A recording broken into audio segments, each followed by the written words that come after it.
Fala pessoal, tudo bem? Sou o Bruno Stefani e estamos aqui no de Galho e Galho para falar sobre Deep Techs. Acho que é o tema que a gente tem escutado bastante no ecossistema de inovação e a ideia é tentar trazer um conteúdo de qualidade mais profundo para você que está pensando em estudar mais sobre o tema, que quer aprender, quer saber quais são as oportunidades para o Brasil, quais são os problemas do Brasil. E para isso eu trouxe três pessoas que são incríveis e que conhecem esse tema muito mais do que eu. Estou aqui com a professora Lilian Carretti, da FAPESP e da USP. Estou aqui com o Diogo Dutra, da Caos Focado, e aqui com o Hugo Vivas, da Inova Impacta. Então, vamos começar a conversar um pouco sobre por que essa buzzword está aparecendo tanto aí para vocês. Então, primeiro, eu queria que eles se apresentassem e contassem um pouquinho do envolvimento deles com o tema. Começando aqui com a professora Lilian. Primeiro, obrigado pela participação. Conta um pouquinho para a gente quem que é você e qual que é o seu envolvimento com Deep Tech no Brasil. Obrigada, Bruno. É uma honra estar aqui com você, com o Diogo, da Caos Focado, e com o Hugo, do Nova Impacta. Eu começo minha jornada há 10 anos atrás, quando eu faço um pivô na minha carreira de professora de finanças tradicionais para finanças para empreendedorismo, dando aula no mestrado profissional em empreendedorismo. E ali eu começo a sentir a dor do que é o empreendedor que não sabe como acessar o capital de risco. Naquela época era VC e investidor anjo começando. E aí eu comecei a me aprofundar nesse tema e cada vez mais eu fui me apaixonando por essa enorme dor do pesquisador, do cientista que está lá na universidade, por anos desenvolvendo pesquisa, desenvolvendo conhecimento científico e levando o Brasil para os primeiros rankings de publicação científica, em conhecimento científico. Entretanto, a gente não conseguiu levar o Brasil para os mesmos níveis de primeiros no ranking, nos primeiros 10 de ranking, em inovação. E qual é o problema? A gente não consegue traduzir conhecimento em nota fiscal. Perfeito.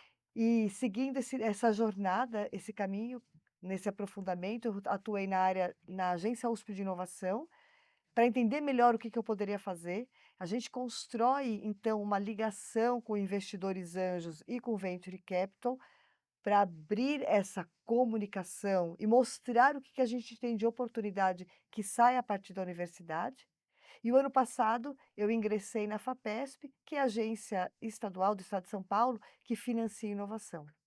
Ainda assim, a gente tem grandes problemas de acesso a financiamento para atender a necessidade de capital da Deep Tech, e que eu acho que a gente vai falar um pouco mais durante essa oportunidade que a gente está tendo aqui. Obrigada. Perfeito, perfeito, obrigado. Hugo?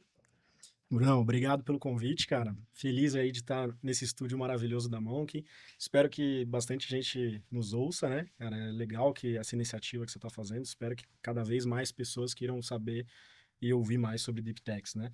É um prazer estar aqui com a professora Lilian, minha professora, minha orientadora no meu mestrado. Diogo Dutra, obrigado aí também pelo convite para fazer parte da delegação que você organizou com tanta liderança, cara. Muito bom para o ecossistema. Cara, minha jornada de Deep Techs começou há bastante tempo, quando eu entrei e decidi fazer engenharia elétrica. Eu não sou engenheiro, sou economista hoje em dia, mas eu fui fazer engenharia elétrica lá na Poli porque eu queria desenvolver um olho biônico para trazer visão para pessoas cegas. Então, hoje eu olho para isso e falo, cara, era uma biotech incrível ali, robôs, hardware, tudo que, né, precisa, você consegue imaginar hoje de complexidade há anos atrás, né? E aí lá na Poli eu tive uma dificuldade de desenvolver isso, desde a pesquisa na época até realmente tentar nem pensava em construir o produto, pensava só sonhava, né? Mas fiquei longe de conseguir algo assim. E eu sempre quis empreender, então aquela dificuldade me desmotivou um pouco a seguir esse mundo da engenharia elétrica que eu adoro. E aí eu resolvi ir para a faculdade do lado, a faculdade de economia da USP. Fui fazer economia lá, onde eu conheci a minha professora, que me orientou lá desde a minha faculdade. Foi grande, a gente estava conversando esses dias sobre alguns programas de mercado financeiro que a gente participou junto. Então comecei minha carreira no mercado financeiro, vi lá uma necessidade de pessoas com esse background no começo do mundo das startups mesmo, SaaS aqui, né? Então eu tô falando de Log na época, iFood, Nubank.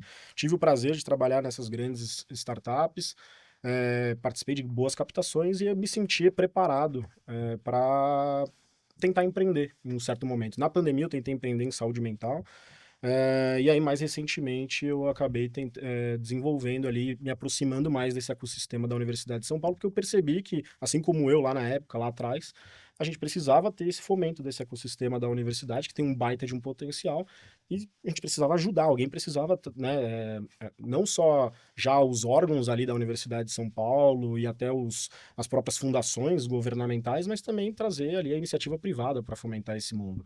E aí, voltei a conversar com a minha professora, a professora Lilian, que ela já estava nesse mundo há muito tempo, como ela comentou. Me aproximei do fundo patrimonial da FEA, o fundo de endowment da FEA, que é o Sempre FEA.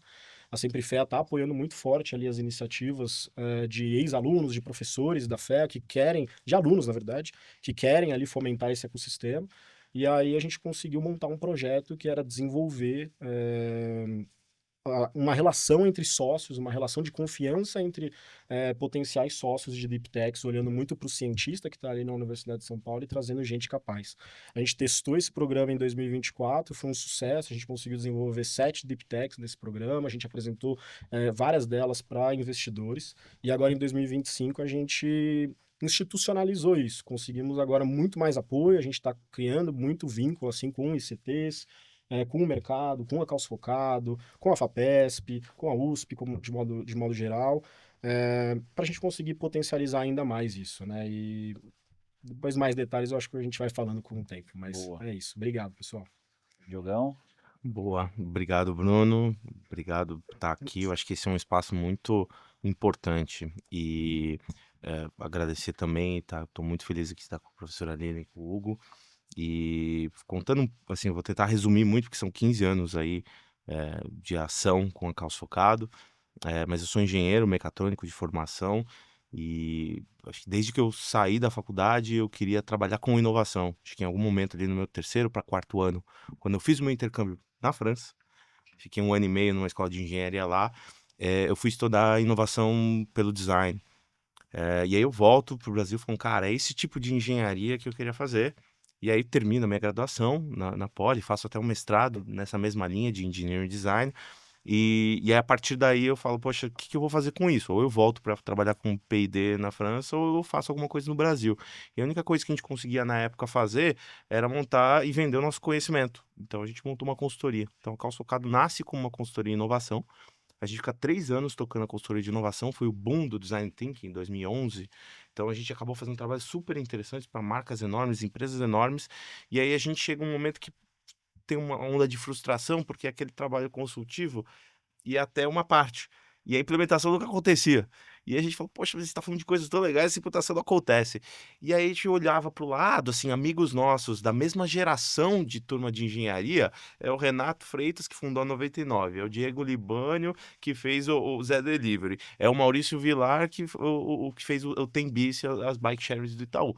Cara, a galera, a gente olhava e falava, essa turma tá criando inovação, né? Não é via grandes empresas. Então a gente precisa virar para startup.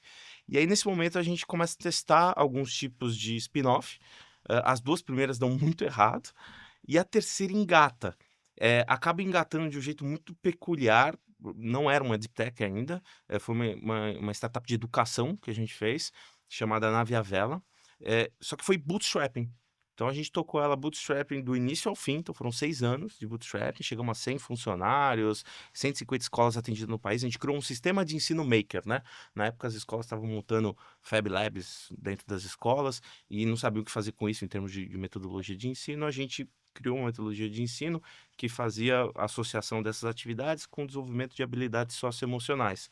E aí a gente montou esse material e começou a vender, e a gente virou o principal sistema de ensino maker da época. E aí chega isso é 2018, o Grupo Arco abre capital na Nasdaq e volta comprando uma série de startups de educação e faz uma oferta meio irrecusável assim pra gente. E aí o grande interessante disso é, bom, a gente termina um ciclo de inovação. Eu fiz, né, aquela coisa meio da frustração do consultor que não chega no final da implementação da inovação. A gente fez o ciclo completo, criamos um conceito, criamos um mercado que não existia, e vendemos a empresa. Isso dá uma certa sensação, né, de, pô, segurança, sei o que eu tô fazendo, mas ao mesmo tempo gera uma pergunta: eu quero continuar agora como executivo do Grupo Arco ou eu quero começar isso do zero de novo? E aí vem uma coisa bem dessa época de faculdade, da engenharia, que era, a gente tinha uma vontade de ser empreendedor serial, né? E a gente toma cuidado com isso, porque a pessoa fala que é empreendedor serial, às vezes é uma pessoa que não realiza nada, só começa, né? Mas essa era a vontade, e a gente falou, cara, é isso que eu quero fazer, então vamos voltar do zero de novo, porque provavelmente a gente gosta dessa fase meio bagunçada do Vale da Morte. É aqui que a gente opera bem. E aí a gente pega boa parte desse capital do primeiro exit, coloca na Calçocado no formato holding, e a gente começa essa jornada, e eu gosto de explicar essa jornada por essa ótica, porque se eu vir e falar para você, a Calçocado é uma venture builder, isso já me tagueia de um jeito que assim, pô, é uma aceleradora, um pouquinho. Não, cara, assim, a gente é empreendedor serial. Ponto. Eu cofundo startups de deep tech hoje, vou do zero com os caras, eu chego lá no cientista e faço um percurso de 5 anos, sendo que parte desse percurso eu sou um executivo part-time ali com eles, ajudando nesse processo. E aí vem a primeira história, que é a Cromai, eu não vou entrar em tanto detalhe, mas foi a história que eu mais participei, foram 6 anos desenvolvendo uma tecnologia de visão computacional para o agronegócio, e no terceiro ano para frente a gente encontra o nosso modelo de escala, que é identificar ervas daninhas por imagem de drone.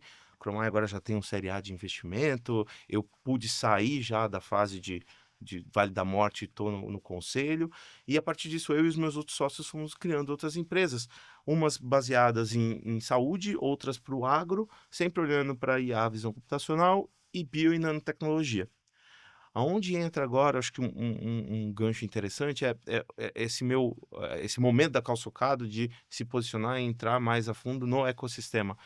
Quando a gente começa a Quantis, que é uma startup de biotech, que é talvez o maior desafio da minha carreira até hoje, 5 anos atrás, com a Janaína, uma pesquisadora brilhante, trabalhando com bioimpressão de tecidos e tal, e eu percebo que o ecossistema ainda está muito imaturo. IA, visão computacional, e agro, eh, por sorte, né, a gente caiu num espaço que a gente foi de uma maneira até bem fluida. Agora, quando eu olho biotech, eu falo: "Poxa, o buraco está mais embaixo". E aí, a partir disso, eu começo a buscar referência, pessoas aqui no Brasil e fora, e esse movimento de sair só da builder e conectar com outros atores, eu acho que culmina um pouco, inclusive, aqui hoje, mas no evento mais recente, que foi a nossa delegação para Hello Tomorrow. Então, bom, a Calçocado é isso, a Calçocado é um agente builder do ecossistema e que, por conta de perceber esse momento de amadurecimento e necessidade, vem atuando muito para abrir esse espaço, porque vai retornar para a gente de algum jeito, para nossas startups, para nossos founders. Perfeito, perfeito. E aí eu queria aproveitar e começar tentando trazer significado das palavras, dos termos corretos, para quem está escutando a gente sintonizar e ter o contexto. Deep Tech, na minha visão, é aquela empresa formada a partir de uma base científica. Tem uma ciência que virou uma tecnologia, que vai virar um produto, que pode virar uma empresa. É isso mesmo? É isso que a gente está discutindo aqui, professora Lilian? Ixi, você não precisa me dar a palavra sempre não, porque parece que por eu ser da FAPESP, parece que fica assim como, então esse é a regra e esse é o que está definido. Mas eu vou explicar para você que existem duas visões, né? A visão da FAPESP, ela quer financiar tudo aquilo que está relacionado ao desenvolvimento científico-tecnológico. Portanto, difere daquilo que normalmente todo mundo fala de Deep Tech. Então, eu estou falando o seguinte: se eu estou desenvolvendo uma solução que vem da área comportamental ou de educação, e se parte do estado da arte, da fronteira do conhecimento, naquela área de educação, por exemplo, metodologia de ensino, gamificação, ensino, e eu estou olhando, partindo do estado da arte, partindo da fronteira da eficiência, da fronteira do conhecimento, daquilo que é dominado, olhando o mundo que o mundo inteiro conhece pelas publicações científicas, então isso para mim é ciência. Então, uma startup pode ir na FAPESP e pedir financiamento. Então, a gente está financiando uma empresa baseada no conhecimento científico e tecnológico. Então, esse é um conhecimento e pode vir de qualquer área. E muitas vezes, o que a maioria das pessoas entende como Deep Tech é que parte de uma tecnologia da área de conhecimento de engenharia, da área de conhecimento de um campo de ciência básica, como, por exemplo, farmácia, química, biomedicina e assim por diante. Porque aí eu estou falando de um conhecimento muito profundo em uma área específica. E aí a gente precisa tomar cuidado e não definir muito essas coisas, porque não significa que eu preciso ter uma deep science para gerar um negócio de muito sucesso. E isso bateu exatamente com o que a gente viu lá, nas discussões, é que muitas vezes eu não preciso ter uma coisa tão deep assim, porque eu não consigo trazer mercado. Primeiro, porque eu posso ter falta de regulamentação, o mercado não está pronto o suficiente para absorver aquela tecnologia. Mas se eu tenho uma tecnologia não tão deep, mas que eu consigo transformar em inovação, ou seja, num produto que eu vou conseguir vender e vou conseguir atender uma necessidade de mercado, isso é uma deep tech. Então, e há uma discussão, será que eu preciso classificar dessa forma? Então, acho que entender essas visões é muito importante nessa nossa discussão. Muito bom, muito bom. Tem um negócio que eu gosto, talvez não seja uma definição, mas é o que me ajuda a pensar e separar algumas das discussões do que é uma startup inovadora de uma deep tech. Eu vou trazer um contexto interessante sobre primeiro mercado e depois algo que eu ouvi no Hello Tomorrow, não desse ano, quando eu fui a primeira vez em 23. A primeira coisa em termos de mercado tem muitas coisas hoje, e muitas empresas hoje da economia real que tem um envolvimento com o espaço físico, né? Então, tudo que envolve alguma modificação de processos físicos vão envolver algum tipo de hardware, vão envolver às vezes até alguma coisa biológica. Então, a necessidade, o termo Deep Tech vem ganhando espaço, porque a gente veio de uma onda aí dos últimos 15, 20 anos, de um espaço digital Isso. e software. Então, só que isso tem o seu limite em termos de mudar processos na economia real. Então, o Deep Tech entra nesse espaço. Então, pô, posso ter coisas inovadoras no software? Posso modificar modelos de negócio por software? Posso, não é um problema. Mas existe uma falta aqui de modificações de inovação da economia real que está nas empresas. Então, isso já traz para um outro contexto. Uma outra coisa que eu gosto em 2023, quando eu estava lá na Hello Tomorrow, eu vi um painel e aí eu falei, nossa, o cara foi genial na hora de descrever. Ele não queria descrever as specs, mas ele falou como que ele é um fundo que investe em Deep Tech, organizo a forma de avaliar as startups. Ele falou, tem 3 tipos de risco que você tem que analisar em Deep Tech. Um é o risco de mercado, o outro é o risco de engenharia e o terceiro é o risco científico. Qual que é a implicação disso para uma definição? Você imagina que a Deep Tech, o que não é Deep Tech, na verdade, não tem o risco da ciência. Você tem o risco da engenharia, ou seja, juntar Sim, blocos é complicado de fazer, gasta tempo, é um sistema muito grande, tem multi-stakeholder, é um negócio complexo e complicado de fazer, então o problema é da engenharia, mas você não tem que inventar técnicas novas. Você não tem que dar um super salto para conseguir fazer aquilo acontecer. E você tem o risco de mercado. As Deep Techs acrescentam o terceiro, que é o risco da ciência. perfeito. Então, não é só juntar os blocos e endereçar o risco de mercado. Você tem que endereçar um risco científico ali, de algo que ainda não está estável, não foi testado o suficiente em todas as condições possíveis. Então, acho que isso me ajuda a pensar essas separações entre o que é Deep Tech e o que não é. E em cima do que você está falando, a gente começa a ver o termo ganhar força em todos os meios de comunicação, porque antes era algo restrito ao journal, à academia, ao pesquisador, ao professor. E agora a gente tem, por exemplo, aqui no Cubo, onde a gente está gravando, uma vertical de Deep Tech. Por que isso está acontecendo agora? Aí na visão de vocês, assim, por que é um tema da moda? É por conta de AI acelerando o descobrimento científico? É porque os problemas que a gente tem pela frente como humanidade, como planeta, vai ser resolvido por ciência, os grandes problemas, né, vai ser resolvido por ciência? Vocês que estão há mais tempo, por que agora ficou um tema popular? Como eu acabei ficando por último, eu vou tentar começar essa aqui, que aí eu acho que vocês complementam, com a visão de vocês, tá? Cara, eu acho que teve uma força muito grande vindo dos venture studios lá fora quando a gente estava falando da vacina da Covid, né? Eu acho que teve uns resultados muito bons. E a velocidade como a vacina foi desenvolvida surpreendeu boa parte do mercado global, né? E aí isso começou a o quê? Trazer capital. Então os investidores começaram a falar assim, cara, a gente precisa começar a olhar para essas plataformas de desenvolvimento de biotecnologia no mundo que estão acontecendo. E aí essa cascata foi vindo, ainda a passos talvez um pouco mais lentos, mas eu acho que a delegação teve esse objetivo da gente ir mostrar o poder e o potencial do Brasil em relação a desenvolvimento de biotechs, de deep techs como um todo. É, e aí esses resultados estão vindo cada vez mais para cá, as pessoas estão começando a se movimentar, os investidores estão começando a olhar e se interessar. A gente ainda tem um longo caminho pela frente, né? Eu acho que começou com iniciativas do governo, acredito que até federais, né? Quando a gente olha para as iniciativas da FINEP, patrocinador inclusive da delegação, do MCTI, né? Nas questões em relação às missões, né?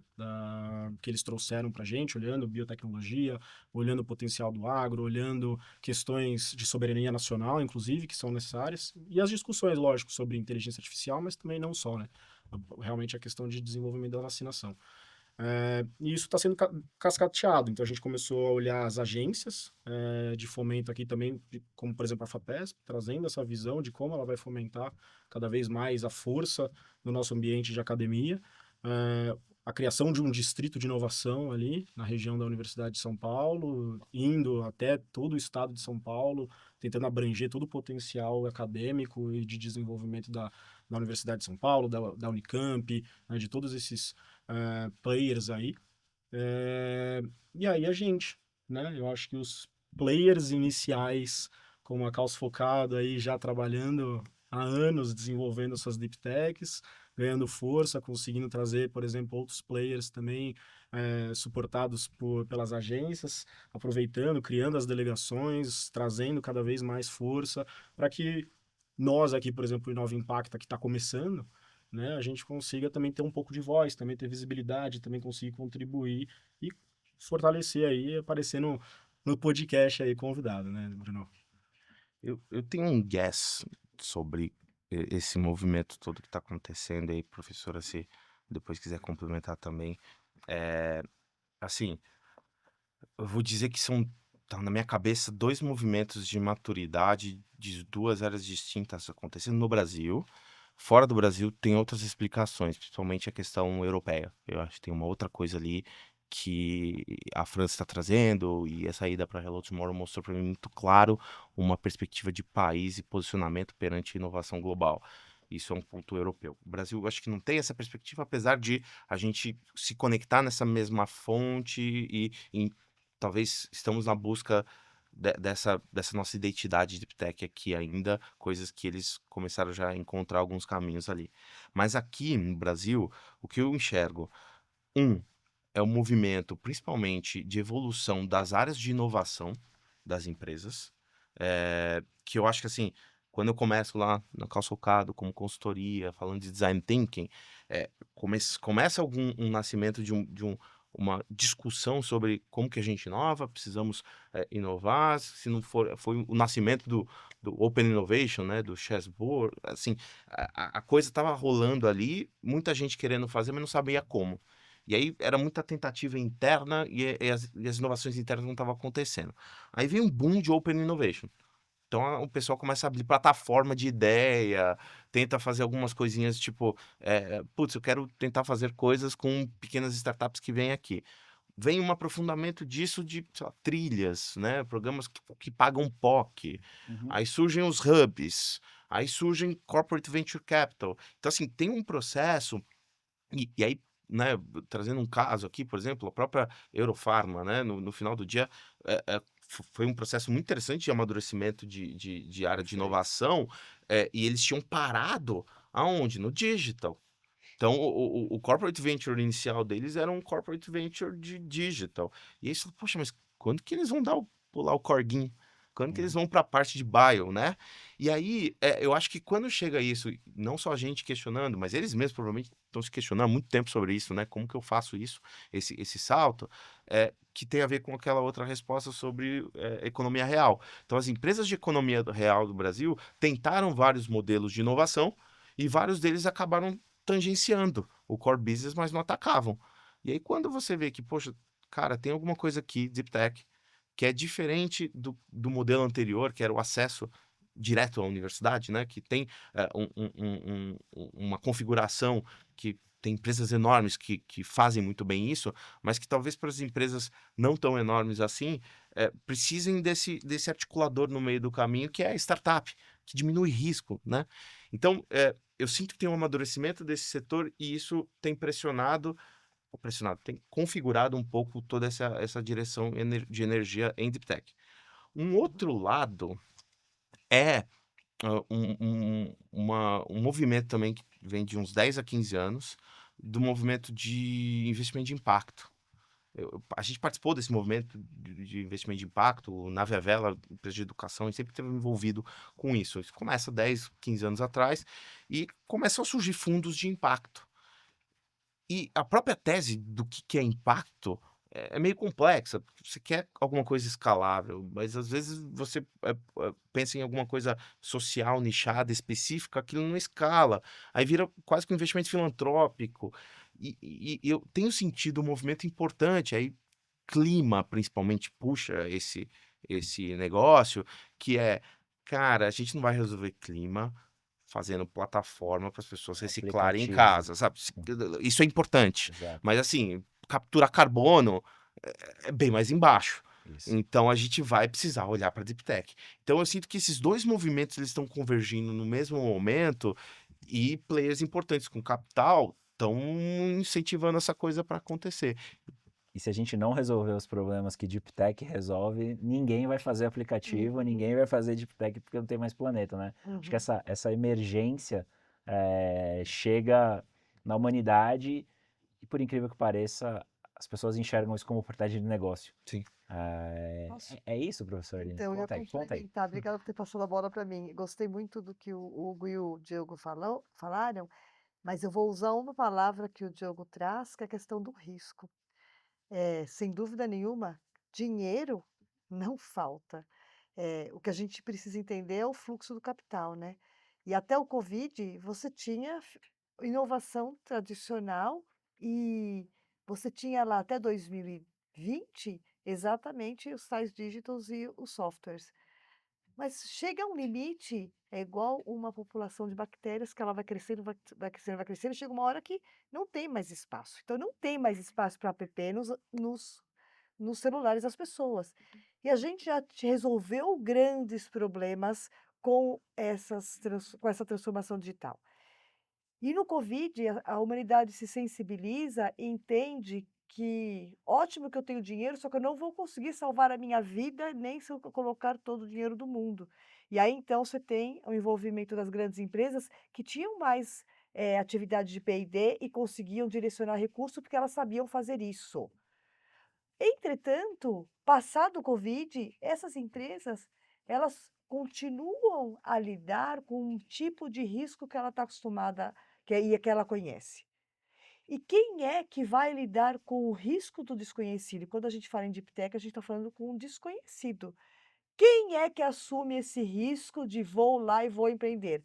Essa característica que o Diogo traz dele, eu nasci para empreender, e que o Hugo fala, eu gostaria de ter desenvolvido o olho biônico, isso é uma característica dessa nova geração e que não está ligada a uma corporação, não está ligado a uma grande instituição. Portanto, ele não está preso às regras e aos processos de uma grande corporação, ele está livre para criar. Então, isso dá para ele a legitimidade necessária e a capacidade de assumir o risco de uma deep tech. E aí ele começa, então, a desenvolver isso, e o capital também enxerga aí um potencial, a partir da evidência do Covid, de que se eu resolvo um problema, eu então tenho uma escala absurda que está à minha disposição, e além disso, eu tenho a questão do registro da propriedade intelectual, que me dá uma garantia de que eu posso explorar um mercado normalmente gigante, se eu estou lidando com uma dor gigante, então o fluxo de capital acaba indo para esse novo mercado. E vejam, ele não está buscando menos risco. E muitas vezes a gente reclamou e discutiu que o VC ele está indo para o investimento de menor risco. E existe, parecia uma superficial inconsistência, mas não é isso. O VC ele vai buscar exatamente esse risco, mas ele, logicamente, que ele vai entender qual é esse caminho e ele vai buscar os frutos mais baixos, porque não dá para mergulhar e expandir o recurso indiscriminadamente. Eu preciso conhecer isso, então eu vou assumindo riscos aos poucos até conhecer isso. Portanto, na minha opinião, o que muda esse mercado, logicamente, que o ecossistema ele vai se transformando, mas ele vai se transformando com o fluxo de recursos direcionando para esses novos investimentos. E aí, a gente tinha uma visão inocente de empreendedorismo estar baseado no design thinking, o que funcionou lá em 2000, 2010 até 2020, e a gente não trazia discussão de risco e retorno. Mas quem nunca deixou isso de lado foi o Venture Capital, que é o cara que vai fazer a transferência e realocação dos recursos para esse mercado de deep techs. Perfeito. Você falou uma expressão que me chamou a atenção aqui, que é o risco gigante, mas a oportunidade gigante também. E a gente não está sozinho no mundo. Apesar de ter alguns países acharem que tá sozinho no mundo, que o que eles falam é regra para todo mundo, a gente não está sozinho. A gente tem muito a aprender com outros ecossistemas. Se for da Europa, a gente vê Estados Unidos, a gente vê uma China publicando patente atrás de patente, produção científica aplicada, que a gente não olha muito, né? A gente fica olhando aqui o mundo ocidental e achando que é aqui que a gente deveria aprender e copiar. Quando a gente olha dentro do assunto de ciência, da academia próxima do mercado, vamos chamar de deep tech de uma maneira geral, o que a gente tem a aprender com esses ecossistemas? Acho que no Hello Tomorrow em Paris vocês tiveram a oportunidade de trocar com empreendedor, com investidor, com órgãos públicos, com academia. E o que vocês aprenderam? O que chamou a atenção? Assim? Qual que foi talvez a conversa, o café, a lição que vocês trouxeram para o Brasil? Falou, cara, esse país, essa empresa, esse fundo está fazendo algo que eu gostaria de levar para o Brasil. Vai lá, Hugo, vai lá. Boa. Cara, a gente teve. Bom, foi um mar ali de aprendizados, muitas coisas legais, assim, a delegação muito, muito rica. Mas acho que o que mais me destacou, cara, foram 2 pontos, e elas são muito próximas com o que a gente vem desenvolvendo aqui no Inova Impacta, e lógico que eu ia ter que destacar isso, tá? Eu tive o prazer de conversar com o pessoal da HEC Montréal, universidade ali da França, em destaque, que vem trabalhando muito essa questão de aceleração, o programa de desenvolvimento de cientistas empreendedores e de spin-offs deep techs dentro do mercado. A gente também teve uma conversa dentro do Global Summit da Hello Tomorrow, onde o pessoal da Inception X também trouxe um pouco sobre o programa que eles vêm desenvolvendo, novamente, de desenvolvimento de deep techs. E eles trouxeram ali um pouco do perfil, né? O que eles entendem que é o perfil que eles querem desenvolver desse cientista, desse time de fundadores, na verdade, né? Desse time de sócios.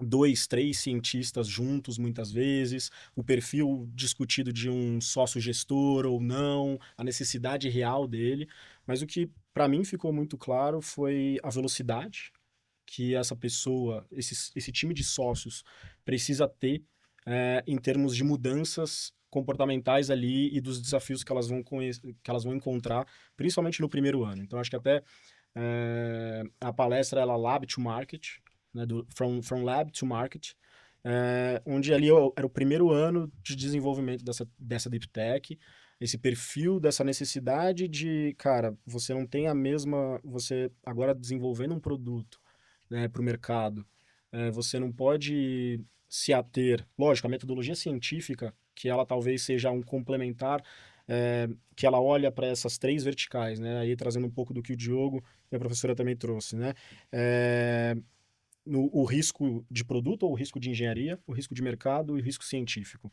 O risco de produto e o risco de mercado, onde o design thinking ele atuava muito ali nessas, quando a gente está falando de um SaaS, quando a gente está falando ali de um produto digital.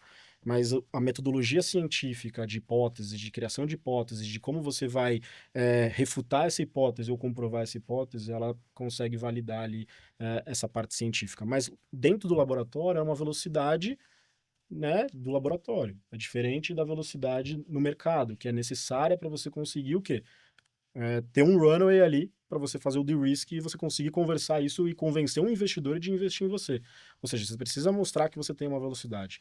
Se isso vai ser trazida através de um cientista, um grupo de cientistas que tem essa pegada empreendedora, que tem esse perfil empreendedor, ou se talvez ele precise de um sócio gestor, que é o que a gente hoje trabalha bastante ali dentro do Inova Impacta, a gente traz tanto essa visão da necessidade do sócio gestor, puxar um pouco aquele cientista e trazer isso junto com ele, e aí ao mesmo tempo, e aí ao longo do tempo esse cientista vai entrando junto com ele, quanto também algumas hipóteses que eles trouxeram lá de, cara, às vezes a gente também encontra o cientista que já tem essa pegada de mercado, essa pegada de, cara, eu preciso ser ágil e ser rápido para pivotar, né? Então eu acho que isso foi um grande aprendizado que a gente está tentando trazer aí agora para o Brasil nessa formação aí dos sócios que a gente está montando. Acho que o ecossistema está muito mais maduro. Então, a escala que eles estão trabalhando é muito maior. Então, o que a gente está fazendo aqui, um programa de 50 pessoas, lá eles estão fazendo uma escala de 1.500 pessoas. Nossa. Isso causa um impacto muito maior. E você vê que, além disso, o ambiente institucional favorece mais. Eu quero dizer, por que tem 1.500 pessoas ajudando como mentor num programa da HC? Ele está enxergando que, de fato, ele vai capturar valor a partir do envolvimento dele no ecossistema. E o que a gente não tem aqui, porque nós ainda estamos trabalhando na mudança da regulamentação para que seja mais favorável para reduzir o risco de investimento em deep techs. E a gente começa, ainda em comparação, partindo daqui, uma regulamentação dentro da universidade, da onde saem as pesquisas, da onde sai o conhecimento para desenvolver soluções inovadoras, em que eu ainda tenho uma grande falta de transparência e uma insegurança, porque, porque a regra não vai ser adaptada para esse novo ambiente. Então, a regra da universidade, principalmente, ela está olhando da forma como ela foi criada há 50 anos atrás. Eu não tenho uma adaptação da visão de como o mundo está se transformando, e a gente sabe que a velocidade é muito rápida, e a universidade não consegue enxergar isso. Mas a universidade não consegue porque eu também tenho um sistema que controla as decisões da universidade, inclusive Tribunal de Contas, que impõe uma camisa de força para a universidade dizendo: olha, cuidado o que você permite ou não permite fazer com propriedade intelectual. Então, existe ainda um ambiente regulatório que engessa muito e que deixa essa universidade hermética. Esse medo de fazer alguma coisa que coloque em risco a universidade é transferido para cada das pessoas que está no ambiente de empreendedorismo e inovação da universidade. Então, o cientista, o pesquisador, quando entra no mestrado, a primeira informação que ele recebe é: cuidado, não fale nada sobre o que você está desenvolvendo, porque isso pode impactar a capacidade de você registrar sua patente ou cuidar da sua propriedade, e isso pode impactar você não conseguir fazer depois o licenciamento e impacta o seu futuro. Então, esse medo imposto por essa regulamentação ainda muito engessada é algo que a gente não sente, eu não senti nessa viagem para a França. E é engraçado porque não tá errado falar para tomar cuidado, mas eu acho que tem que dosar um pouco, né? Porque o sucesso desse ecossistema globalmente tá nessa aproximação. Se a gente continuar no Brasil tendo a academia de um lado e o mercado que a academia acha que é o malvadão do outro, a gente não tem essa junção ciência e negócio que a gente precisa, né? Acho que o Diogo até morou na França Sim. um tempo. Você deve ter visto lá de dentro, assim, né? Cara, você foi no ponto onde eu ia trazer a minha perspectiva. Como que eu enxergo esses movimentos e o que me traz, talvez, o insight mais macro desse evento? Porque tem vários insights muito interessantes, tanto que eu falei pro pessoal que essa volta tá tendo muita dificuldade para depurar, porque são muitas coisas, informações ao mesmo tempo, e aí o que eu fico pensando é o que de essencial é mais importante para eu trazer para as pessoas, para os projetos, cada um no seu lugar. Para tua pergunta, eu enxergo da seguinte maneira. É, quando eu tô lá na França fazendo uma faculdade de engenharia, volto pro Brasil, começo a empreender. O movimento das startups acontecendo. Um amigo meu aqui, o outro vira um Sim. unicórnio, o outro não sei o quê. Eu olho o pessoal, meus amigos da França. Todo mundo trabalhando em grande empresa. Tinha um empreendendo startup na França. O que está acontecendo?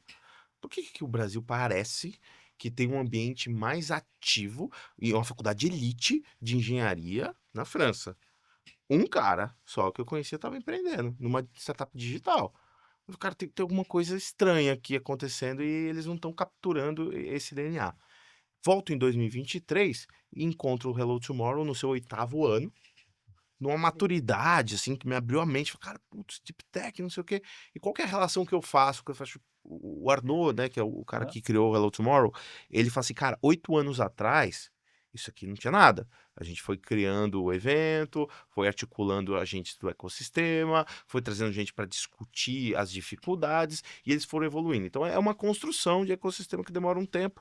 Comparando com o Brasil, acho que a gente está em umas etapas anteriores. Se pensar, a gente tem aí uns 7 anos pela frente, vai, para tentar chegar parecido nessa perspectiva dele. Mas o que eu achei mais genial quando eu fui lá em 23 foi quando você olha o movimento de Venture Capital nos Estados Unidos, é, ele traz essa perspectiva que o professor Elia trouxe. Existe um jeito de pensar em fases para diminuir risco. E esse jeito de pensar acaba fazendo com que você mexa, e aí vocês me corrijam porque vocês de fato estudaram isso, mas isso mexe muito forte com o jeito que a gente administrava negócios, né? Eu gosto muito do Steve Blank, que fala assim, startup não é uma versão menor de uma grande empresa. Então você não pode usar os mesmos métodos e as mesmas coisas. E aí o cara cria lá todo o Customer Development e todo o movimento Lean vem depois disso, que é uma forma de você mitigar risco de produto e mercado ao mesmo tempo. E aí o cara traz tudo isso com os arcabouços de Venture Capital e eles vão criando aquele ecossistema tão vivo e vibrante. Aí é interpretação minha, quando França, Europa olha para isso, tipo, cara, não cola, né? A cultura europeia é outro esquema, não tem essa velocidade do capital e tal. Então, essa linguagem não cola. Mas tem um DNA importante dessa noção de risco que eles acabam pegando e olhando para umas coisas que eles são bons. O que eles são bons? Eles têm um parque tecnológico, não só de universidades, mas de centros de pesquisa privados, pequenas empresas que prestam serviços tecnológicos ali, cidades, ambientes de inovação já mais estruturados há muito tempo e que estavam com essa dificuldade que a gente tem aqui. Tem coisa aqui, mas a gente não transforma isso em inovação. E, ao mesmo tempo, a Europa tem a bandeira do impacto. Uhum. Putz, climas, sempre são eles que Sempre puxam, são né, eles. cara? Tipo, putz. Aí quando eu vejo no Hello Tomorrow o cara trazendo, olha, Deep Tech é o caminho para você pegar a ciência e impactar o mundo e as coisas que a gente tem mais complicadas para salvar a humanidade, eu falei, nossa, a Europa descobriu o jeito deles de fazer startup, pegando o melhor desse modelo americano de diminuição de risco e adaptando. E eles, ao longo desses 8 anos, eles estão tentando descobrir o que é essa adaptação. Ninguém tem a fórmula ainda mágica, mas parte do que o Hugo falou, do que a professora falou, é um pouco as discussões do painel, assim, cara, como que a gente faz para fazer um MVP? Se você tem que fazer ciência antes de fazer MVP. E todas essas discussões, elas passam nos painéis do Hello Tomorrow. O que aqui o Brasil a gente tem para se inspirar isso? Putz, talvez não seja exatamente o modelo americano, talvez não seja copiar exatamente os franceses. A gente vai ter que descobrir um jeito que os franceses descobriram deles, a gente tem que descobrir o nosso. O que é que a Isso. gente é bom, que a gente já pode fomentar e usar tudo essa lógica de diminuição de risco para fazer esse DNA brasileiro que a China descobriu dela Sim. e fazer florescer. Posso completar um Pode, super, pouquinho, pode. assim, todo mundo. É que é o É, seguinte, lindo, vai ficar bom a hora que a gente começar a bater papo de bar mesmo, tá? Fique à porque, vontade aí. Diogo, é exatamente isso. Se a gente trouxer toda essa receita que você colocou na mesa e incluir agora a política nacional de inovação, considerando a nossa vocação Isso. com conhecimento científico, essa receita é uma receita linda. Então, se você está todo mundo alinhado, governo, política de inovação, governo federal, e aí vem para os governos estaduais, estados e cidades. E aí, então, você vê todo mundo falando a mesma língua e tendo que reconhecer que a forma como a gente faz política pública e inovação vai ter que ser diferente. Eu vou ter que falar para a universidade, abrir as portas e conversar com o investidor e deixar o investidor entrar e, de fato, visitar os laboratórios. E não quer dizer, e sabendo que, olha, nós vamos tratar aqui de confidencialidade. Você vai visitar o laboratório XYZ, você vai ver algumas coisas que não pode sair daqui, então você assina aqui o termo de confidencialidade e está tudo bem. Se a gente não colocar esses riscos na mesa e deixar claro o que é que você pode e não pode fazer, o medo se sobressai e você fique parado, né? Você não vai se movimentar por causa do medo. Então, se você deixa os problemas e os conflitos na mesa, esclarece os conflitos e todo mundo assume esse risco, deixando a responsabilidade de cada um na mesa, fica muito mais transparente para todo mundo os limites aonde todo mundo pode ir. Sim. Tem um grande amigo que estava com vocês, inclusive em Paris, que é o Denis. Denis Balanguer, acho que um grande fã do tema, um grande apaixonado, um estudioso. E ele me falou isso ano passado na conferência da Ampei. Ele falou: a gente tem que encontrar uma receita que o Brasil é bom. E aí a gente brincando ali de, pô, vamos fazer uma coisa junto, tal, não sei o quê. Como é que chamaria a empresa? A gente virou e falou: paçoca. Paçoca é algo que o Brasil é muito bom. E que e é algo que a gente sabe fazer, só a gente sabe fazer e a gente exporta para o mundo. A brincadeira aqui acho que é muito para trazer um ponto de olhando todas essas oportunidades, né? E entendendo um pouco do nosso atraso. Que eu acho que é até um atraso, se a gente comparar com outros setores, que pelo menos para mim que estou chegando agora, dá para romantizar e falar, talvez a gente tenha um espaço onde a gente vai conseguir ter algum protagonismo. É possível que o país, com a maior matriz energética, pelo menos a matriz energética limpa, com a Amazônia, com acho que conteúdo, publicação e pesquisa de altíssima qualidade, Na área de saúde, eu ia falar em ciências da vida de uma maneira sem geral, dúvida. é possível que a gente não encontre o nosso espaço. Né? E aí a pergunta é, onde que a gente é bom? Que a gente pode alavancar? Porque a gente está cansado de discutir os problemas a gente já sabe. Mas Uhum. onde que a gente é bom? O que a gente pode, de fato, olhar e falar, cara, aqui a gente tem uma oportunidade de, se a gente continuar, ou se a gente alavancar, ou se a gente colocar mais dinheiro, ou se a gente aproximar os players, tem uma oportunidade para o Brasil falar de peito aberto, de colocar um painel na Hello Tomorrow do ano que vem, daqui 2 anos, 3 anos, de o ecossistema de Deep Tech do Brasil. O que a gente tem aqui que a gente pode aproveitar nessa receita? Bom, falo Vai lá, Vai vai lá, lá. sério. de tecnologias de energia limpa, sem dúvida nenhuma, a gente tem inúmeros. E aí eu estou olhando como FAPESP de dentro da universidade, quando a gente olha em pesquisa nessa área. Então, nós falamos de igual para igual. A gente sabe, todo mundo sabe que em termos de saúde, nós temos um ótimo sistema de saúde aqui no Brasil. Tem gente se mudando para fora do Brasil, vai para os Estados Unidos, mas volta para cá para continuar se tratando no sistema brasileiro de saúde. Então, saúde é um lugar onde nós falamos de igual para igual, tanto em termos científicos quanto em termos de tratamento, aplicação, saúde, agronegócio, sem dúvida nenhuma, e a questão de desenvolvimento de energia. Então, se tudo aquilo que envolve tecnologia que resolve problemas de saúde, tudo aquilo que envolve tecnologias relacionadas a agronegócios, e muitas vezes tecnologia está ligada a esses dois, e em biotecnologia está relacionado também com diferentes soluções na área de energia, a gente está falando de 3 setores que dá para brincar muito ali. Porque nós temos um mercado gigante, que é capaz de consumir grande parte dessas tecnologias. Isso foi sempre um problema para a gente, porque a gente sempre mirou a nossa própria região, o nosso próprio umbigo. E a ideia é a gente usar esse nosso potencial para desenvolver tecnologias que depois poderão ser exportadas. E, sem dúvida nenhuma, esses 3 setores têm muita tecnologia para ser trazida e ser explorada e ser validada internamente para depois a gente exportar. Pegando esse gancho da professora e falando um pouco, quando a gente precisou fazer o stand da delegação brasileira ali no Hello Tomorrow, a gente teve que falar o que a gente vai colocar, né? E sem ser clichê. Faz parte do branding que você quer transmitir. Exato. E aí, tanto a nomenclatura, a forma visual e tal, mas pegando esse ponto do que a gente é bom, a gente foi num trabalho muito legal, que principalmente liderado ali pela FINEP, tem um trabalho de neoindustrialização e um livro muito legal foi lançado, foi esse ano? E as Ano missões da passado. Mariana Mazzucato, Exato. E aí, professor. assim, tem 7. Aí, assim, o material ele tem inclusive mais áreas.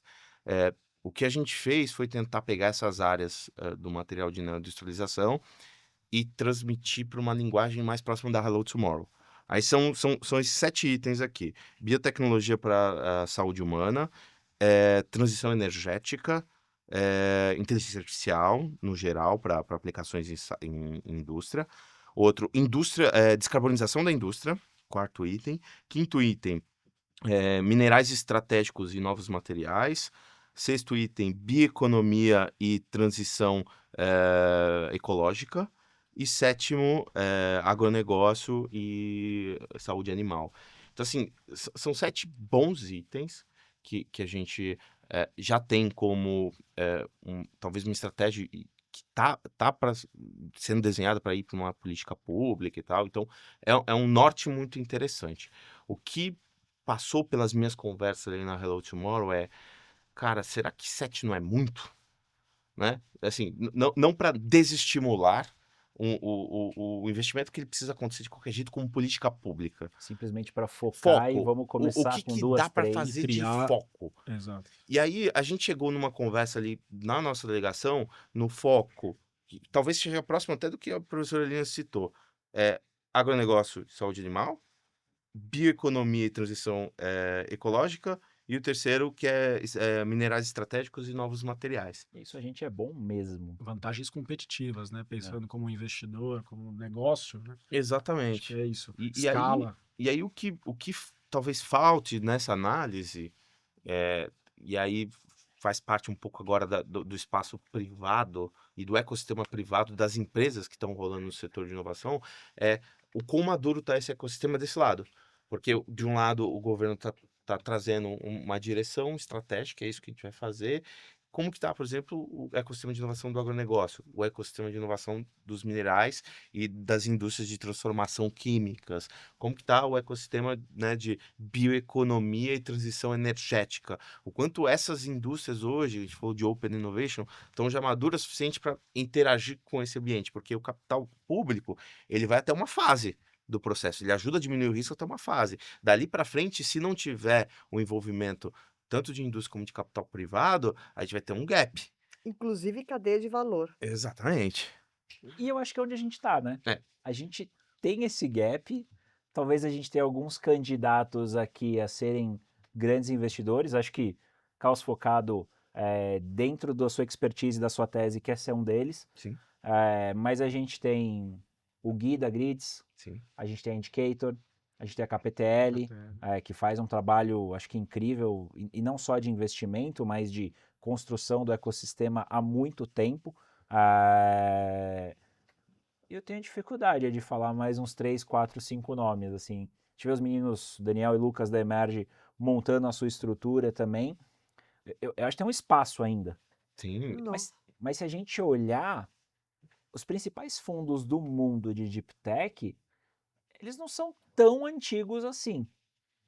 Máximo 10 anos, né? Nesse Ou ponto a 8 gente não. anos. Uma visão, assim, nesse ponto eu acho que a gente não tá tão atrasado. Ou tá? Exato, acho que eu não tenho essa visão, não. Eu acho que a gente tá jogando o jogo de gente grande. O que a gente não tem é volume de capital. Isso. Sim. Mas acho que visão e capacidade não Né. falta. E eu diria que talvez para alguns setores, alguma articulação de ecossistema. Eu vou falar da dor, Regulação.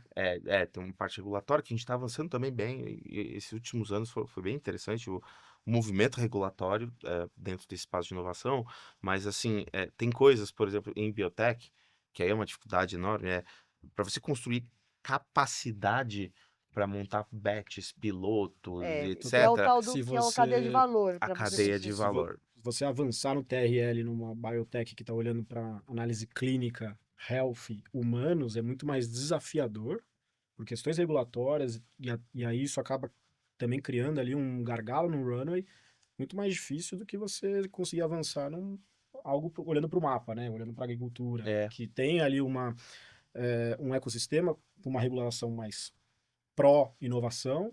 Os próprios grandes produtores e até as grandes corpos, elas têm já uma pegada de tecnologia maior, elas são mais abertas à tecnologia, eu imagino. Né? Você vê, inclusive dentro do agro, você tem diferentes crops, né? As diferenças, por exemplo, de um produtor de soja e um Sim, a produtor maturidade diferente. maturidade diferente. Se você for Totalmente. pro algodão, é super tecnológico. Se você for tentar fazer um go-to-market em soja, você tem muito mais Mesma desafios. Por coisa mais em que você animais. ache... Você teve essa questão com a Cromai, né? Sim, E eu totalmente. vejo outras startups deep techs que estão desenvolvendo exatamente para agro também, que me falam a mesma coisa. Cara, eu tô indo pro algodão porque o algodão é super tecnológico. Os caras compram, vão lá para fora, adoram feiras e são abertos a erro, a teste e tudo mais. Inclusive apresentei uma para hoje, foi incrível assim. É, E aí você vê em saúde, sim, existem alguns players digitalizados, mas você tem essa questão, e a Anvisa está trabalhando sandbox regulatório, né? E ela vem desenvolvendo muito isso, foi super ágil, né, na parte de vacinação, mas sim, a gente está falando de um tema muito mais sensível, né? Que é a vida de pessoas. Então, você tem ali uma dificuldade maior, e aí quando a gente está falando de restrição de capital, talvez você É, ir para tem um um, lugar, tem né? acho que o ponto só para trazer, que eu acho interessante a professora disse, poxa, tá faltando volume de capital. Acho que falta volume de capital e isso é um ponto. Um outro ponto, para mim, tem a ver com essas diferentes maturidades de ecossistema, e para mim o caso mais emblemático é em biotech, que tem a ver, por exemplo, quando a gente vai visitar, né, e o pessoal de biotech, foi muitos biotechs lá para Hello Tomorrow. Por quê? Porque eles estão enxergando que, volume de capital eles não estão conseguindo no Brasil, mas tem um segundo ponto, que é acesso a algumas infraestruturas e acesso facilitado a alguns tipos de recursos, insumos mesmo, que beleza, vão dar o dinheiro pra gente aqui no Brasil, mas aí ele vai comprar o insumo, vai demorar 7 meses. O cara lá em um dia já tá, a máquina já tá ali. São polos muito vibrantes tecnológicos, eles foram visitar, não chegaram a visitar o Genopole, né? Eles visitaram, Biolabs. foi Fui a com eles, né? Biolabs, Biolabs. exato. Então é um espaço que, Laboratório compartilhado. Um laboratório monte de compartilhado. deep techs desenvolvendo ali, o lado a lado, né? Compartilhando equipamentos, compartilhando espaço e quantidade de informação, né? O network effect que você deve ter dentro de um laboratório compartilhado, né? De discussão Exato. de, cara, me ajuda aqui que essa molécula aqui não tá desenvolvendo do jeito que eu quero, né? Então, assim, tem coisas que vão acabar demorando um pouco de tempo, que faz parte das maturidades desses ecossistemas, que vai precisar da indústria também, não adianta só o dinheiro público querer desenvolver um parque tecnológico, que aquilo sozinho não vai brotar, precisa a indústria estar envolvida. Então, por isso que eu falo que, assim, precisamos de volume de capital, 2, precisamos das pessoas interessadas em cada ecossistema para poder fazer esse negócio acontecer. E isso vai ter um tempo. O legal é que parece que muita gente já conectou a isso. Tanto que a gente está falando aqui de Deep Uhum. Tech e estão sintonizados para tentar ativar isso mais. E aí, para a gente entrar num ponto fundamental, que a gente não falou ainda, que é o talento, que é o fundador, a fundadora, que talvez vai passar por uma carreira acadêmica e vai olhar a pesquisa e falar: isso pode ir além do conhecimento, da produção científica. De alguma forma eu posso transformar isso num produto, numa empresa. Como é que a gente está no Brasil, professora? Tá que seja Porque possível. você. Não, e eu tô te fazendo essa pergunta porque. E aí, falando, acho que de coração mesmo. Quando eu fui entender esse mundo, esse ecossistema, o curso no Brasil que forma cientista empreendedor é o seu. Não tem nem o número 2, nem o número 3, nem o número 4. Você enxergou isso como uma oportunidade, você enxergou isso como uma causa, como aquilo que você pode ajudar a fazer. Como é que você enxerga o talento hoje? Ou até nos últimos anos da jornada? Existe uma dor absurda dos alunos de mestrado e doutorado, que eles entram com o sonho de desenvolver uma solução e resolver um determinado problema. E aí a academia, ela ainda está estruturada de uma forma tradicional, onde o grande incentivo é o incentivo da publicação. E a publicação científica permite com que ele evolua e cresça na carreira acadêmica. Entretanto, a carreira acadêmica, para você ter uma ideia, no estado de São Paulo são formados a cada ano 12 mil mestres e doutores. A universidade absorve 10% disso. E aí, o que vai acontecer com as demais pessoas? Então, uma possibilidade é o empreendedorismo. Não é a única. E entender, e o aluno entender que ele tem o apoio da universidade para seguir por esse caminho, é o que eu estou construindo dentro da universidade. E a universidade tem me apoiado nessas iniciativas, por isso, então, que a gente cria a primeira disciplina, que chama-se Formação de Cientista Empreendedor, para os alunos. Mas, ainda assim, é o aluno que estudou durante 20 anos um determinado assunto dentro do laboratório. Então, você vai explicar para ele o que é identificar o tamanho de meu Tan-Sanson, é muito difícil para ele fazer isso. Então, eu preciso trazer alguém que vai ajudar ele a fazer isso. Então, a gente criou uma outra disciplina chamada Formação de Mentores e Cientista Empreendedor, com os alunos do mestrado em empreendedorismo da FEA. E aí, então, a gente faz esse caminho em conjunto, de um cientista junto com o aluno de negócio, para conduzi-lo nesse processo de aprendizado sobre o que é transformar uma ciência em um negócio. Perfeito. Você está lá dentro, né, Hugo? Como é que você enxerga essa questão do talento? Como é que você enxerga? Porque você compara, provavelmente, né, o mundo profissional talento que a gente tem aqui no Cubo, que é fantástico, que talvez seja um dos maiores da América Latina, se não do mundo. Sim. E você está na USP, que talvez seja o outro grande polo de talentos, mas aí com uma, vou dizer assim, uma veia científica, mas talvez com um pouco mais de profundidade, um pouco mais próximo do acadêmico. Como é que você enxerga isso? Cara, boa pergunta. Com certeza talento a gente tem de sobra ali dentro da USP, cara. Bom, aqui no Cubo também, cara, a gente visitou o Station F e é nítido, assim, as semelhanças, né? A gente não tá devendo nada lá para os ambientes europeus. Realmente é uma questão muito também de capital e da gente querer fazer. E o brasileiro gosta de fazer, né? Acho que tem isso. Mas voltando para sua pergunta, cara, a Universidade de São Paulo tem um talento enorme. Quando eu voltei lá e eu tive o prazer de começar a visitar e conversar novamente com os politécnicos, com a galera da Biológicas, com a galera da Química, quando eu comecei a participar, né, e ouvir os cientistas da matéria da professora, ontem mesmo a gente tinha 100 cientistas conversando e apresentando as suas ideias, né? Você vê o potencial, né? Então, aí, novamente, talento e as pessoas querem. E a gente vê até algumas com maturidades ótimas, assim, para quem está entrando na matéria, ainda não está indo para um programa, ainda não está conversando com o mercado. O que talvez acho que concordo com a professora, lógico, né? Bom, minha orientadora, mas assim, para adicionar um layer aqui, que eu vi muito aí lá no ambiente e que o Diogo fala muito. Dois pontos. Um é falta a gente ter essas primeiras deep techs que deram certo, exemplos Exato. das primeiras deep techs que deram certo, das segundas, né? Mas ver ali a visão de que acontece, que pode acontecer, que, cara, você tem esse potencial. Porque muitas vezes eles não acreditam mais neles, né? Então eles têm um baita de um potencial, mas muitas vezes falta um pouco também de confiança. E você precisa ter uma confiança quando você está empreendendo. Então, falta isso.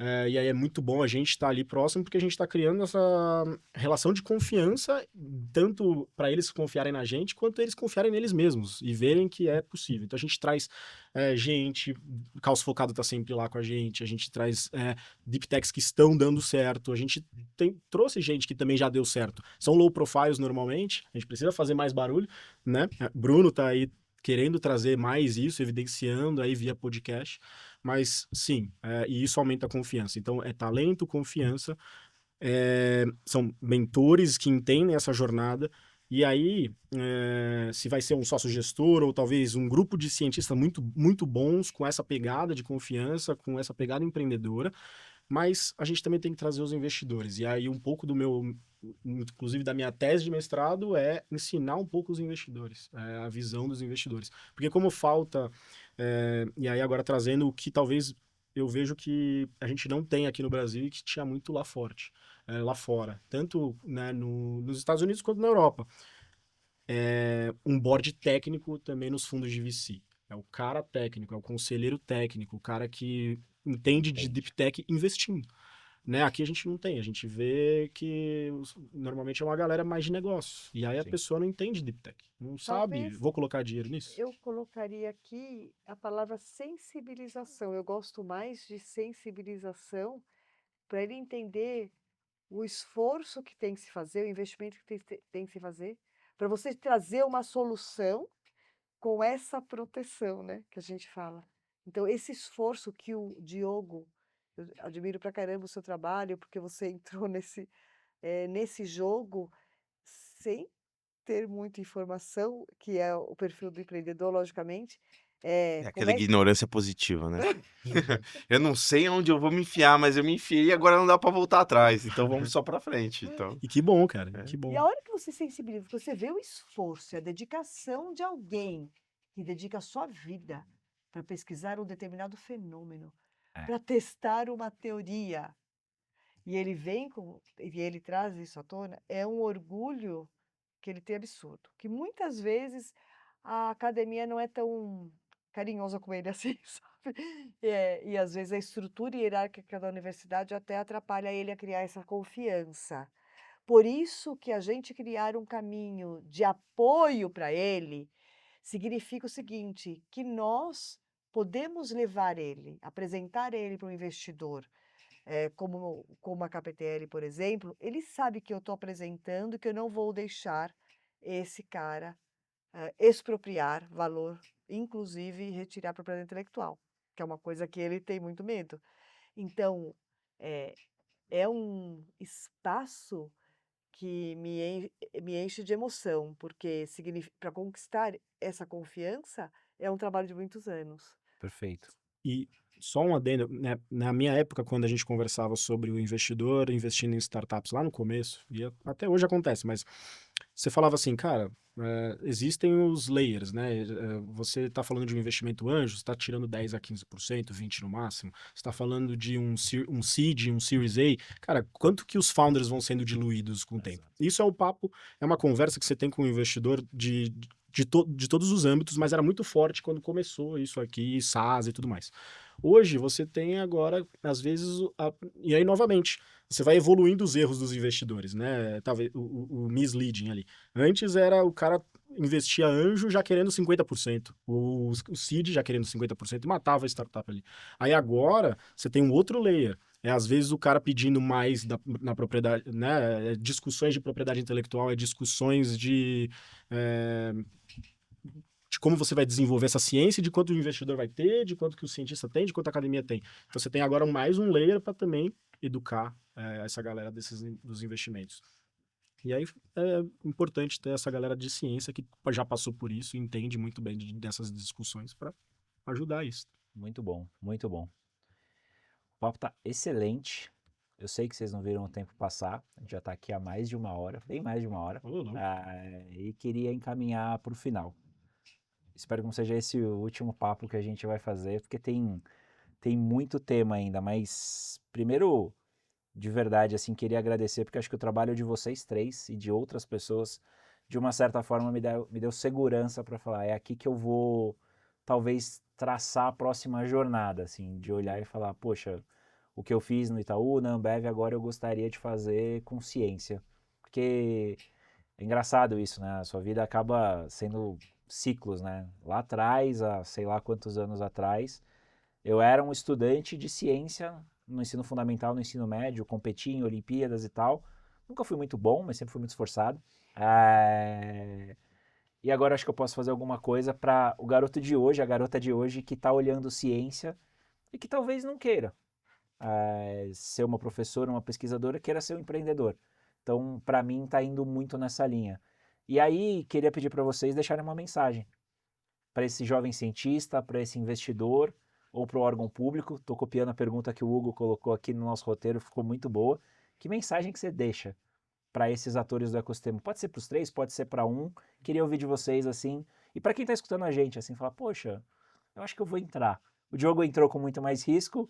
Acho que quem está vindo agora vai pegar um pouquinho menos. Tá mais amaciado. Tá, Apesar que tem alguns amigos meus que falam assim, é tipo erva daninha, você acha que o mato tá alto, mas aí você corta, cresce de novo. Então, eu converso com uma turma de biotech e fala isso, eu falo, nossa, cara, eu tô sentindo o mato alto, você já faz isso há 15 anos. Ele falou, o mato continua alto, né? A gente cortou, mas ele continua alto. Mas, poxa, brincadeiras à parte, assim, é, eu entendo, assim, quando a professora traz o que esse empreendedor ou esse cientista, eu vejo muito na Calçocado, as pessoas, quando entram, eles querem ver aquilo acontecendo, né? Eh, eu quero ver aquele conhecimento, aquilo que eu estudei, aquilo que eu enxergo, o impacto disso na sociedade. Talvez isso foi meu drive também na engenharia, de, puta, tô tentando descobrir tudo isso, tudo que eu fiz na minha vida, numa tentativa de transformar coisas que eu estou estudando em realidade, em inovação. E aí, assim, a partir dessa vontade e disso tudo que eles estão fazendo, é, em algum momento é preciso se lançar. E, na minha opinião, assim, vale muito a pena. Por alguns motivos. Eu acho que, assim, mesmo que você tenha medos, restrições, etc., é, o, o, o, o nosso amigo Paul Graham, né, de vez em quando ele escreve algumas coisas, ele tem um espaço maravilhoso de essays, de escrita, e ele falava um tempo atrás de startup de hardware, e ele falava assim, cara, é, ele fala do contexto de undergrads, né, lá nos Estados Unidos, mas eu gosto de explorar isso até um pouco mais avançando a turma de mestrado e doutorado. Para essa turma, você tem um momento muito bom para você conseguir empreender, porque você está na ignorância, essa ignorância você não sabe o tamanho do problema onde você está se enfiando, isso é bom para caramba, esse foi o meu caso. Então, se você vai muito depois, você coloca muitas barreiras e você não se lança. Então, você está nesse espaço, você está num espaço ainda na universidade, onde você vai ter acesso a talentos, acesso a professores, acesso a um monte de gente que você consegue muito rápido conversar, trocar ideias e evoluir. Então, esse espaço é muito importante hoje, mais ainda com grants também. Então, ah, pessoas que já escreveram para a FAPESP, que sabem fazer isso. Então, você está num momento único. Acho que essa é a minha, talvez, né, a minha frase, ou minha motivação final para trazer para as pessoas, que é, cara, você está num momento único da tua vida. Você está fazendo mestrado, doutorado, e você tem essa vontade dentro de você, é o momento de fazer. Poxa, deu errado. Pô, deu errado, tá? Daqui a pouco você vai lá, se inscreve para um pós-doc, ou vai... Tudo bem, não tem problema. Isso não acabou a sua vida. É uma opção de carreira, as coisas estão evoluindo enquanto ecossistema, então o caminho está um pouco mais aberto, então as chances aumentam, mas mesmo se não der certo, o risco de dar errado não é um risco de você acabar com a sua carreira inteira, que não. esse é o medo. Então, se a gente conseguir começar a tirar isso da frente das pessoas, que é o grande trabalho que a professora Hugo mostra, que é possível, né, que tem espaço, essas pessoas começam a se lançar mais. Então, o salto de fé é necessário.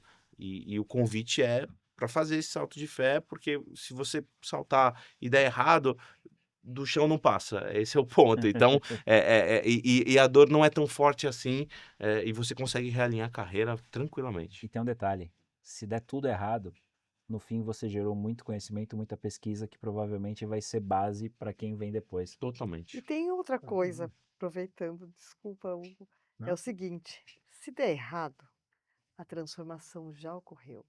Você nunca mais vai ser aquela pessoa. Você vai estar em outro patamar. E a partir daí, seu voo pode ser maior. E você não vai mais cometer os mesmos erros. Então, é uma experiência que ninguém tira de você. Hugo? Essa cultura empreendedora, ela é importante e eu acho que eu vou tentar focar aqui 2 mensagens para 2 públicos talvez distintos, mas que eu acabo me identificando bastante. Uma são cientistas, né? Aproveitar esse espaço. Cara, eu sempre achei que eu era nerd, talvez. Eu sempre gostei muito mas eu sempre andei com caras mais nerds do que eu, né, desde pequeno. E eu gosto de ouvi-los, eu gosto de aprender com eles. E eu sinto que eu aprendo muito mais quando eu tô perto deles. Então,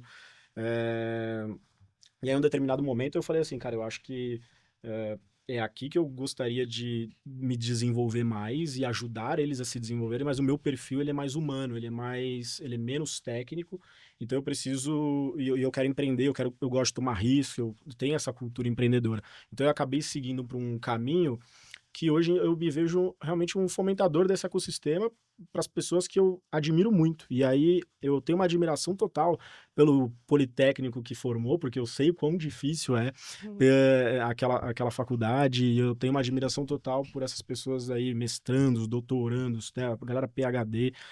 Cara, você fez muita coisa e vamos agora pensar em trazer esse impacto da sua pesquisa, do que você vem desenvolvendo, que é assim, o estado da arte, para desenvolver o país, para ajudar e trazer força para o país, né?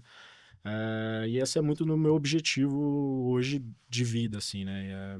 E aí eu vejo agora um lado assim do sócio gestor e das pessoas que estão ali, talvez já uma carreira mais corporativa, para olhar um pouco mais para esse mundo de ciência, né? Reaproximar ali da universidade e trazer esse background de negócios, essa visão mais de estrutura, de processos, né? Para que a gente consiga criar essas fortalezas, né? Então, acho que tem um baita de um potencial e obrigado pelo convite. Foi Imagina. ótimo aqui, tá aí tão perto de 3 pessoas que eu tenho total admiração e é aquela frase, né? Se fui tão longe é porque eu estava apoiado no ombro de gigantes. É isso aí, exatamente. Eu que agradeço. Como eu Obrigado. falei, vai ser o primeiro de muitos. Acho que a gente tem um papel de educar, de contar as boas histórias. Eu acredito piamente que a gente vai ver a evolução de um país se a gente vê a evolução da ciência cada vez mais próximo do mercado. Então, do meu lado, o que eu puder ajudar vocês, contem comigo. E quem estiver escutando a gente, fica alerta, porque vem muito mais conteúdo sobre ciência, sobre negócio, sobre mercado, sobre a inovação que a gente, pelo menos aqui nessa mesa, acredita que é o presente e futuro do país. Então, muito obrigado aí pelo tempo de vocês. Valeu, pessoal!